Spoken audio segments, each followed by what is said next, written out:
कोल्हापूरमधून एक महत्त्वाची बातमी समोर येते, ती बातमी देखील आपण पाहूयात। 23 वर्षीय उच्च शिक्षित तरुणी जिल्हा परिषद सदस्य झालेली आहे। मानसी कल्याप्पा भोगण राष्ट्रवादी काँग्रेसमधून विजयी झालेली आहे।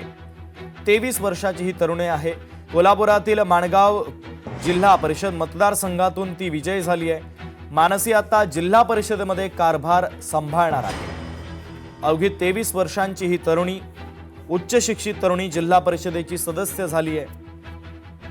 पुढची महत्त्वाची बातमी आपण पाहूयात। कौठा जिल्हा परिषदेमध्ये काँग्रेसचा विजय झाला। काँग्रेसचे उमेदवार महेश देशमुखांचा विजय झाला। कौठा जिल्हा परिषदेमध्ये काँग्रेसचा विजय झाल्याची महत्त्वाची बातमी आपण कौठा गटातील जनतेचा तसेच परिसरातील सर्व जनतेचा विजय आहे आणि महाविकास आघाडीच्या सर्व कार्यकर्त्यांनी अतिशय मेहनतीने मागच्या 15 दिवसापासून काम केलेलं आहे। ज्यामुळे या सर्व महाविकास आघाडीच्या आणि इतर सर्व घटक पक्षांचा हा विजय असून येणाऱ्या काळात 5 वर्षांमध्ये कौठा जिल्हा परिषद गटाला योग्य पद्धतीनं आणि चांगल्या प्रकारचा न्याय देण्याचा मी माझ्या वतीनं प्रयत्न करीन। एवढे बोलून मी धन्यवाद।